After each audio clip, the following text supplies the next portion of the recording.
Yeah, if we could get a 5-minute segment on your spare ball. What's going on, guys? It's Mikey Tang from the house, and today I'm going to talk to you about my arsenal for the Cheetah match play. I was fortunate to be one of the 5 members of the house to make that match play. In the beginning, I'm going to anticipate that I'm throwing the fast pitch, which is my choice of urethane ball. It just looked slightly better than my pitch blacks have in this building, so that's the one we're going to be riding with. I imagine I'll be transitioning into one of my reactive balls. Depending how early they're hooking, it's either going to be this Reality right there or the IQ Nano next to it. And then one that worked really well for me during qualifying is the Zen and the Hustle Link, depending on which half of the house I was on. So why would you go to the Reality instead of the IQ?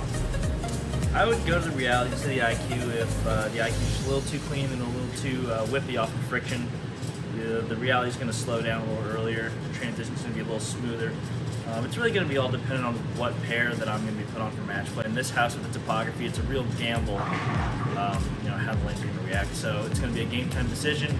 Honestly, any of these 6 balls can be switched out for any of my other 20 that are up here. So, but these are the ones that are coming out first, and hopefully one of them throws enough strikes for me to move on. If I have to come in here before the match starts, that's not so bad. But if it's the middle of the match and I'm coming back in here, that's not.